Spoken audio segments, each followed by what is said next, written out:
Hey guys, स्वागत है आप सभी का सिलेक्शन अड्डा पर। मेरा नेम है रिचा। कैसे हैं आप सभी? उम्मीद है आप सभी एकदम बढ़िया होंगे। तो आज के इस वीडियो में हम यूपीएससी का कंप्लीट सिलेबस देखने वाले हैं। वो प्रीलिम्स एंड मेंस दोनों के लिए आपके लिए इम्पोर्टेंट है। और जो आपका पर्टिकुलर सिलेबस है वही हम डिस्कस करने वाले हैं। तो आप सभी को पता है कि यूपीएससी में प्रीलिम्स होता है, मेंस होता है और देन फिर इंटरव्यू होता है।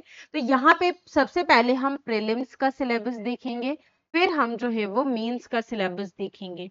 तो पेपर 1 प्रीलिम्स में आपके 2 पेपर्स होते हैं। कितने पेपर होते हैं आपके? 2 पेपर होते हैं। यहाँ पर आपके 2 पेपर्स होते हैं। अब यहाँ पे फर्स्ट पेपर की बात करें तो फर्स्ट पेपर जो है ये आपका जनरल स्टडीज का पेपर है। अब जनरल स्टडीज में सबसे पहले पूछा जाता है current event of national and international importance, जिसे आप आसान और आम बोलचाल की भाषा में कह देते हैं करंट अफेयर्स।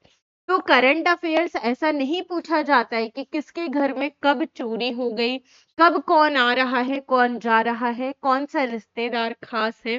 तो फिर क्या पूछा जाता है? यहाँ पे नेशनल और इंटरनेशनल लेवल की न्यूज पूछी जाती है। इंटरनेशनल लेवल पे यानी विदेशी जो न्यूज है वो भी पूछी जाती है। तो फिर आपके दिमाग में आएगा क्या हमें पूरी न्यूज पढ़ना है विदेश की इंटरनेशनल? तो आपको पूरी न्यूज नहीं पढ़नी होती है, वही न्यूज पढ़नी होती है जो इंडिया के संदर्भ में इम्पोर्टेंट है। और नेशनल तो आप जान ही रहे हैं, यानी देश और विदेश की आपको खबरें पढ़नी है। फिर पढ़ना है history of India and Indian national movement. अब जब आप हिस्ट्री ऑफ इंडिया की बात करते हैं तो हिस्ट्री ऑफ इंडिया जो है ये आपका एंशियंट हिस्ट्री भी आ जाती है, इसमें मेडिवल हिस्ट्री भी आ जाती है, ये आपका प्लस करके आएगा एक्चुअल में, प्लस मॉडर्न हिस्ट्री भी आ जाती है, आर्ट एंड कल्चर भी आ जाता है, क्योंकि हिस्ट्री ऑफ इंडिया में तो पूरा का पूरा एंटायर आ गया ना। प्लस हमारा इंडियन नेशनल मूवमेंट हो गया, तो इंडियन नेशनल मूवमेंट का मतलब वही मॉडर्न हिस्ट्री हो गया। तो आपको हिस्ट्री ऑफ इंडिया पढ़ना है। फिर आपको पढ़ना है इंडियन एंड वर्ल्ड ज्योग्राफी।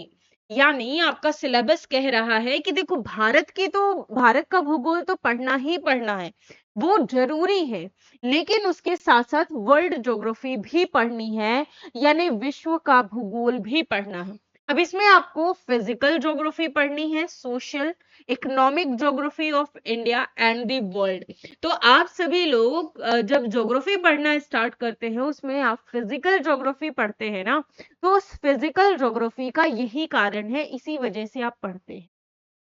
तो इंडिया एंड वर्ल्ड ज्योग्राफी में आप फिजिकल ज्योग्राफी के बारे में पढ़ेंगे, सोशल एंड इकोनॉमिक ज्योग्राफी के बारे में पढ़ेंगे।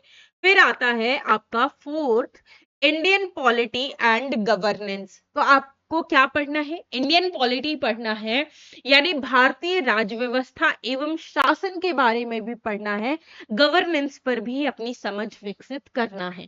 क्योंकि अब जब आप यूपीएससी क्वालिफाई करोगे तो जा तो सिस्टम के अंदर ही रहे हो, तो अब अगर सिस्टम के अंदर जा रहे हो तो आपको सिस्टम का तो पता होना चाहिए ना, उसका अंदाजा होना चाहिए कि किस तरीके से सिस्टम वर्क करता है, क्या चीजें होती हैं, क्या पॉलिटिकल स्ट्रक्चर है हमारा, वो सब आपको आइडिया होना चाहिए। इसमें आपको संविधान के बारे में पढ़ना है, आपके पॉलिटिकल सिस्टम के बारे में पढ़ना है, पंचायती राज के बारे में पढ़ना है, पब्लिक पॉलिसीज इश्यूज के बारे में पढ़ना है। प्लस इसमें जो करंट अफेयर्स वाला पोर्शन होता है, यानी आपको क्या करना है, करंट से भी अपडेटेड रहना है। अगर आप करंट से अपडेटेड नहीं रहते हैं तो पॉलिटी में बड़ी समस्या है। वैसे आपको पूरा का पूरा सब कुछ ही करंट अफेयर्स पढ़ना है, लेकिन यहाँ पे अब जैसे पॉलिटिकल सिस्टम की बात करें, इस समय पे हमारा पॉलिटिकल सिस्टम कैसा है, कौन कौन सी पॉलिटिकल पार्टीज है, रूलिंग पार्टी कौन सी है, किस तरीके से है, सब कुछ आपको एक आइडिया होना चाहिए। फिर आपको पढ़ना है economic and social development. Economic and social development, जिसे आप इकोनॉमिक्स कह देते हैं आम बोलचाल की भाषा में, तो आपको इकोनॉमिक्स पढ़नी है। अब इसमें आपको सस्टेनेबल डेवलपमेंट के बारे में पढ़ना है, पॉवर्टीज के बारे में, inclusion, demographics, social sectors initiative और भी बहुत सारी चीजें। अब इकोनॉमी का कंप्लीट सिलेबस, अभी तो ये आपका जो है, ये मैं आपको जो यूपीएससी ने दिया हुआ है सिलेबस, ये हम वो सिलेबस देख रहे हैं। एक अभी ये सीरीज जो है ये चालू हुई है, तो ये सीरीज बहुत लंबे तक जाएगी, क्योंकि अभी आपको बहुत कुछ समझाना बाकी है। अभी तो सिर्फ हमने हिस्ट्री की बात की, पॉलिटी की बात की, ज्योग्राफी की बात की। आपको ये भी तो पता होना चाहिए कि पॉलिटी में क्या पढ़ना है, ज्योग्राफी में क्या पढ़ना है, इकोनॉमिक्स में क्या पढ़ना है। तो हम उनका भी पर्टिकुलर आपके लिए सिलेबस बताएंगे। बुक लिस्ट का वीडियो भी आएगा आप सभी के लिए, सब कुछ चीजें प्लान है। बस चैनल को सब्सक्राइब कर लेना है और अपने सभी दोस्तों के साथ शेयर कर देना है। फिर आपको general issues on environment ecology, तो यानी आपको ज्योग्राफी तो पढ़ना ही है, साथ में साथ environment and ecology, biodiversity and climate change भी पढ़ना है। बट इसमें जो है यूपीएससी की एक खास बात यह है कि आपको सब्जेक्ट का नॉलेज जो है वो रखना है, लेकिन जनरल नॉलेज रखना है, यानी एक आपके पास बेसिक अंडरस्टैंडिंग होना चाहिए। यूपीएससी आपसे कभी भी डिमांड नहीं करती है कि आपको क्या करना है, उस सब्जेक्ट का मास्टर बनना है। तो ये जो है ये यूपीएससी आपसे कभी भी डिमांड नहीं करती। इसी वजह से यहाँ पे लिखा हुआ है that do not require subject specialization. ये इसी वजह से लिखा हुआ है कि आपको भैया नॉलेज होना चाहिए, मास्टर नहीं बनना है। फिर आता है आपका जनरल साइंस, सिर्फ इसमें जनरल साइंस लिखा हुआ है, बट अगर आप रीसेंट ट्रेंड्स को देखते हैं एंड क्वेश्चंस को देखते हैं, तो साइंस एंड टेक्नोलॉजी के क्वेश्चंस भी पूछे गए हैं। अब साइंस एंड टेक्नोलॉजी की अगर हम बात करें, तो साइंस एंड टेक्नोलॉजी में भी काफी सारा सेक्शन आ जाता है, तो वो चीजें भी आपको यहाँ पे ध्यान में रखनी है। अब अगर हम जनरल साइंस की बात करें, तो यहाँ पे जनरल साइंस में आपके माइंड में क्या आएगा?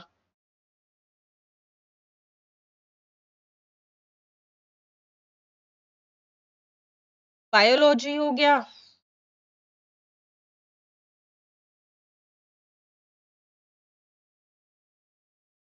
फिजिक्स हो गया, केमिस्ट्री हो गया।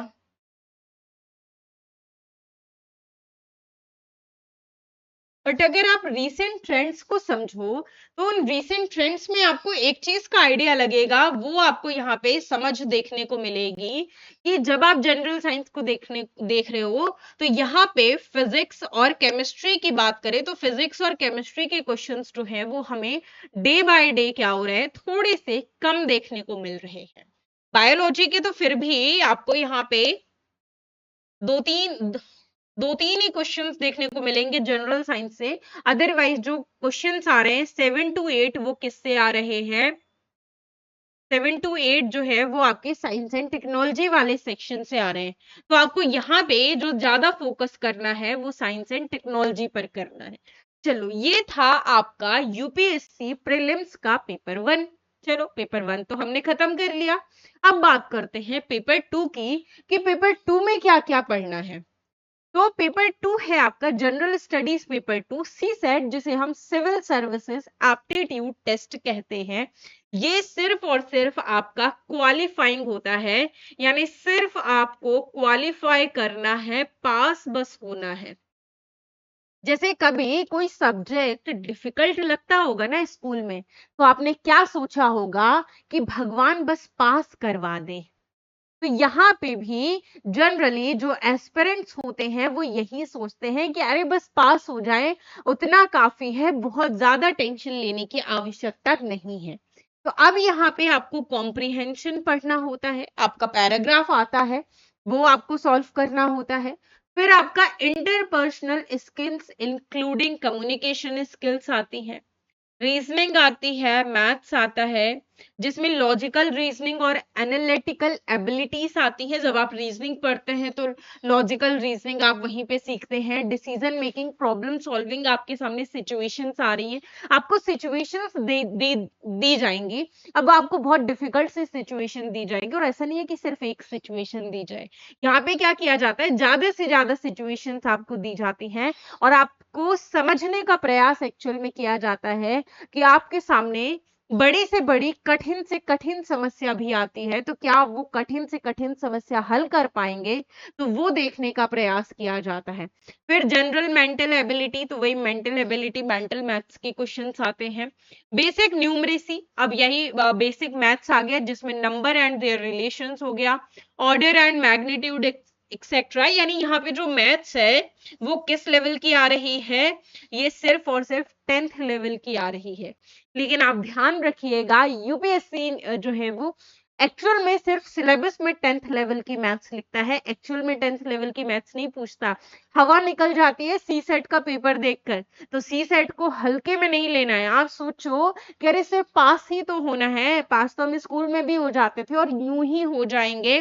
तो जनाब यूपीएससी का पेपर 2 जो है वो प्रीलिम्स का, वो यूं ही पास नहीं होने देता है, तो इसमें भी जान लगानी पड़ेगी। फिर डाटा इंटरप्रिटेशन के क्वेश्चन आते हैं जिसमें chart, graph, table, data sufficiency वगैरह आता है। इसमें भी जो लेवल है वो यूपीएससी कहता है कि अरे टेंशन ना लो जी, हम 10th लेवल का ही पूछ रहे हैं। बट आपको क्या करना है, जो है वो यूपीएससी के चक्कर में नहीं पड़ना है, प्रैक्टिस करना है और पीवाईक्यू देखना है। जब आप पीवाईक्यू देखेंगे तब आपको लगेगा कि हमने तो ये 10th क्लास में तो कुछ पढ़ा ही नहीं ऐसा, तो फिर ये कहाँ से पूछ लिया यूपीएससी ने। तो यूपीएससी का 10th लेवल का स्टैंडर्ड जो है वो एक अलग ही स्टैंडर्ड है, जिसके लिए आपको daily at least 1 to 2 hour practice करनी पड़ेगी। सी सेट जो है वो 1-2 घंटे में नहीं होता। हाँ, जिसका बहुत अच्छा है, जिन्होंने ग्रेजुएशन वगैरह में भी था, 10th-12th में भी था, तो फिर उनके लिए चीजें आसान हो सकती हैं, बट आपको ध्यान देना पड़ेगा सी सेट में। फिर आते हैं मेंस के सिलेबस पर। प्रीलिम्स का सिलेबस खत्म, मेंस का सिलेबस। तो क्या ऐसा है कि प्रीलिम्स और मेंस की तैयारी अलग अलग करनी है? नहीं जी, यूपीएससी में कंप्लीट तैयारी होती है, ना कुछ प्रीलिम्स होता है, ना कुछ मेंस होता है और ना कुछ इंटरव्यू होता है। क्यों? इंटरव्यू में आपके बारे में चीजें पूछी जाती हैं, आपके सराउंडिंग से क्वेश्चन पूछे जाते हैं और आप जो सब्जेक्ट पढ़कर आए हैं उससे क्वेश्चन पूछे जाते हैं। तो अब ऐसा तो है नहीं कि प्रीलिम्स में आप हिस्ट्री पढ़ रहे हैं तो मेंस में भी हिस्ट्री पढ़ना है, तो हिस्ट्री कुछ बदल जाएगी, थोड़ा सा अप्रोच बदलती है, सब्जेक्ट नहीं बदलता है। तो आप प्रीलिम्स की तैयारी के लिए थोड़ा सा अप्रोच अलग रख सकते हैं, मेंस की तैयारी के लिए थोड़ा सा अप्रोच अलग रख सकते हैं, बट बहुत कुछ ऐसा नहीं है कि हार्ड एंड फास्ट चीजें जो है वो बदल ही जाती है, तो ऐसा कुछ नहीं होता है। Qualifying papers on Indian language and English, तो यहाँ पे आपको इंडियन लैंग्वेजेस में से जो है वो 22 लैंग्वेजेस को ऑप्शन दिया गया है। 22 लैंग्वेजेस में से आप कोई भी लैंग्वेज चुन सकते हो और इंग्लिश का जो है ये आपका पेपर होता है। अब इस पेपर का मेन मोटिव क्या है, तो ये पेपर का मेन मोटिव ये है कि सिंपल है कि कैंडिडेट की एबिलिटी जानी जा सके, रीडिंग एंड अंडरस्टैंडिंग, तो वो जो है वो आपका समझा जा सके कि आप जो इंडियन लैंग्वेजेस है, एक इंग्लिश लैंग्वेज होगी और इंडियन लैंग्वेजेस में रीजनल लैंग्वेजेस भी है और जो है वो हिंदी भी इंक्लूडेड होती है, तो क्या आपकी वो समझ है, क्योंकि काम तो आप इंडिया में करने वाले हैं, तो एक्चुअल में वो एक बेसिक अंडरस्टैंडिंग आप रखते हैं या नहीं रखते हैं। Pattern of question will be broadly, अगर हम देखें तो कॉम्प्रिहेंशन दिया रहता है, प्रिसाइज राइटिंग करनी होती है, यूजेस ऑफ वोकेबलरी वगैरह करनी होती है और शॉर्ट एसेस आते हैं, तो ये इस टाइप से जनरली चीजें आपको यहाँ पे देखने को मिलेंगी। इंडियन लैंग्वेजेस की बात करें कि इंडियन लैंग्वेज में आपका क्या पूछा जाता है, तो इंडियन लैंग्वेजेस में भी कॉम्प्रिहेंशन, प्रिसाइज राइटिंग, शॉर्ट ऐसे ही चीजें जो है वो पूछी जाती हैं, या फिर translation from English to the Indian languages and vice versa, तो ऐसी कुछ बहुत जो है अगर आप प्रैक्टिस करते हैं तो चीजें आपको बेसिक सी लगेंगी और ऐसे ही कुछ बेसिक से क्वेश्चन जो है वो पूछे जाते हैं। तो ये चीजें जो है ये आपको यहाँ पे याद रखनी है। उसके अलावा फिर जो है वो आपके लैंग्वेजेस के अलावा एसे का पेपर होता है। अब एसे के पेपर में जो है पेपर 1 जो है वो आपका ऐसे है, और पेपर 2 में आप देख रहे हैं जो है, अब यहाँ पे अगर आप मेंस के अकॉर्डिंग देखते हैं तो लैंग्वेज का पेपर होता है, और फिर जो आपका पेपर 1 है ये आपका ऐसे का पेपर है। यहाँ पे आपको ऐसे जो है वो लिखने होते हैं, मल्टीपल टॉपिक्स आपको गिवन मिलेंगे, उसमें से आप अपने अकॉर्डिंग जो है वो चूज करके ऐसे लिख सकते हैं। वही बचपन में जैसे आप ऐसे लिखते आए हो वैसे ही ऐसे लिखना होता है। हाँ, इसकी अप्रोच डेफिनेटली आपको थोड़ा सा चेंजेस करने पड़ेंगे, अप्रोचेस में थोड़ा सा चीजें देखनी पड़ेंगी कि किस तरीके से आप लिख सकते हैं। अब देखो, अगर यूपीएससी के सीरियल वाइज बात करते हैं तो यूपीएससी के सीरियल वाइज में मेंस का ये पेपर 2 है। बट अगर जीएस की बात करें तो आपने हमेशा सुना होगा जीएस के कितने पेपर होते हैं। जीएस के 4 पेपर होते हैं, यानी जीएस पेपर 4 तक की हमने कहानी देखी। तो आपने जीएस पेपर 1 क्यों मिस कर दिया? तो एक्चुअल में ये जीएस पेपर 1 है, बट यूपीएससी के मेंस के सीक्वेंस में अगर हम देखते हैं तो ये पेपर 2 है। उम्मीद है बहुत छोटा सा मैथ है, क्लियर हो गया होगा। अब पेपर 1 की अगर हम बात करें, इसमें क्या इंक्लूडेड है? Indian heritage and culture included है, history and geography of the world and the society included है। मोटी मोटी बात कहें तो 3 सब्जेक्ट इंक्लूडेड है। इंडियन हेरिटेज एंड कल्चर ये आपका एक हो गया, जिसे आप हिस्ट्री कह सकते हो। फिर आपका हो गया history and geography of the world.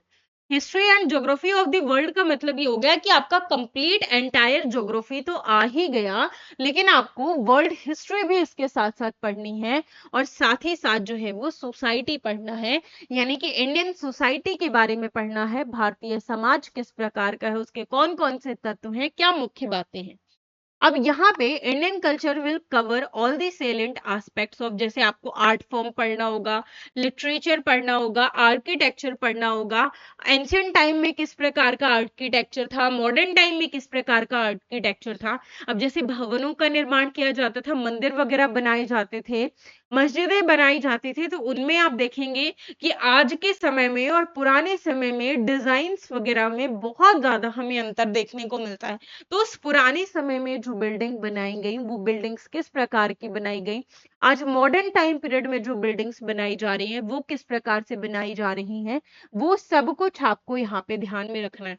फिर आपको मॉडर्न हिस्ट्री के बारे में पढ़ना है, from the middle of the 18th century until the present. इसमें जो भी सिग्निफिकेंट इवेंट्स रहे हैं, जो पर्सनालिटीज रही हैं, जो इश्यूज रहे हैं, उसके बारे में आपको पढ़ना है, यानी कंप्लीट हिस्ट्री के बारे में पढ़ना है, जिसका डिटेल सिलेबस हम ऑलरेडी डिस्कस करेंगे। पूरा हिस्ट्री का पूरा जो है वो सारा का सारा हमें सिलेबस डिस्कस करना है, तो डोंट वरी, उसके लिए आपको परेशान नहीं होना है।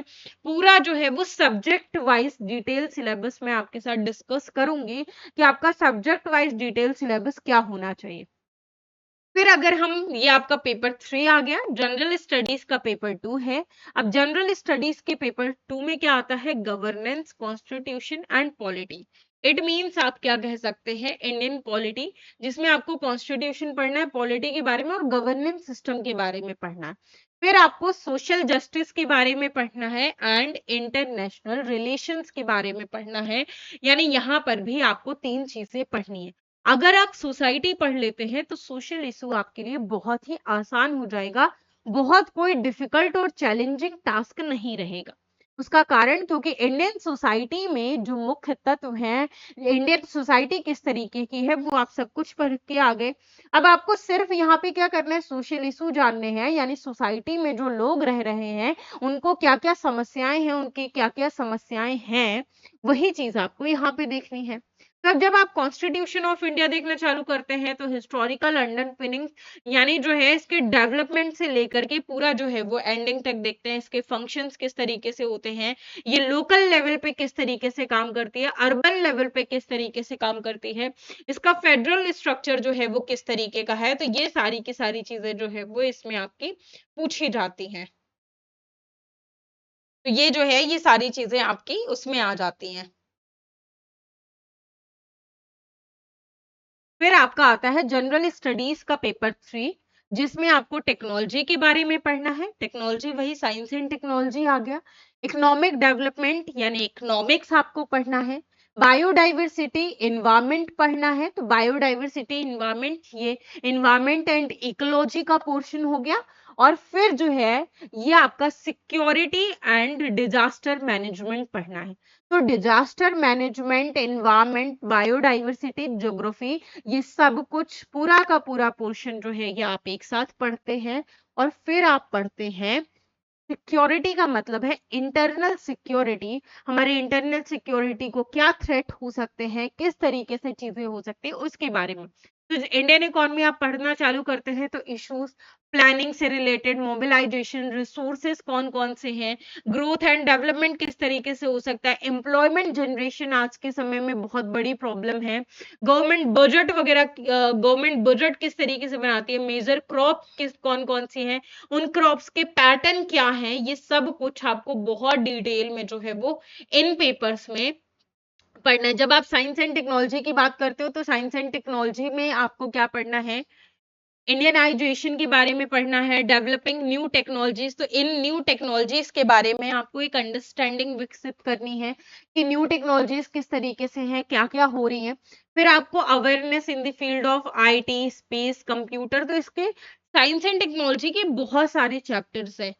इंफॉर्मेशन कम्युनिकेशन टेक्नोलॉजी हो गया, रोबोटिक्स हो गया, जो है वो स्पेस हो गया, तो नैनो टेक्नोलॉजी हो गया, बायोटेक्नोलॉजी हो गया, ऐसे बहुत सारी चीजें हैं, उसके बारे में आपको पढ़ना है। डिजास्टर एंड डिजास्टर मैनेजमेंट हो गया। फिर role of external state, non state actors का क्या होता है, इंटरनल सिक्योरिटी में क्या रोल निभाते हैं ये। फिर पेपर 5 जो है वो मेंस का, जो कि जनरल स्टडीज का पेपर 4 है, इसमें आप एथिक्स, इंटेग्रिटी एंड जो है वो एप्टीट्यूड के बारे में पढ़ते हैं, जिसमें आपका जनरली जो है वो एक अप्रोच दी जाती है, इश्यूज दिए जाते हैं आपके सामने, कि मान लो कि आपके सामने ये कोई समस्या आ गई। अब समस्या एक नहीं है, 4-5 समस्याएं हैं। तो उन 4-5 समस्याओं में आप किसे प्रेफरेंस देंगे, और अगर देंगे तो क्यों देंगे, इस टाइप की जनरली जो एथिक्स है, इसमें हमें प्रॉब्लम सॉल्विंग अप्रोचेस के बारे में पूछा जाता है। आपके सामने काफी सारे इश्यूज रख दिए जाएंगे अपनी सोसाइटी के ही, और ऐसा नहीं है कि वो इश्यूज इतने आसान नहीं रखे जाते हैं कि आप बहुत कुछ चूज कर पाए बहुत आसानी से। यहाँ पे आपके सामने डिफिकल्ट सिचुएशंस रखी जाती हैं कि आप सब कुछ आसानी से ना चूज कर पाए, तो उसके बारे में जो है वो आपसे यहाँ पे पूछा जाता है। एप्टीट्यूड जो है ये सारा का सारा पूरा का पूरा जो है वो एथिक्स में आ जाता है, कि किस तरीके से क्या चीजें जो है ये आपकी हो सकती है। केस स्टडीज आते हैं बहुत सारे इश्यूज को लेकर, कि क्या क्या इश्यूज है हमारे सामने, क्या उनके चैलेंजेस हो सकते हैं। फिर जो है इसमें आपके मीन्स में ही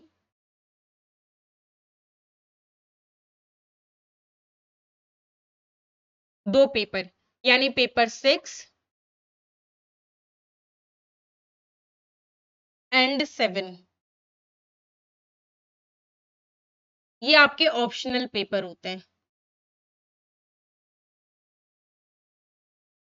ऑप्शनल पेपर का मतलब क्या है, ये जो है ये आप पर्टिकुलर सब्जेक्ट लेते हैं। ऑप्शनल पेपर क्या होता है, कौन कौन से सब्जेक्ट ले सकते हो, कौन से नहीं ले सकते हो, वो सब हम डिस्कस करेंगे। लेकिन ये आपको याद रखना है, 2 पेपर और होते हैं, पेपर 6 एंड 7, जो कि आपके ऑप्शनल सब्जेक्ट होते हैं।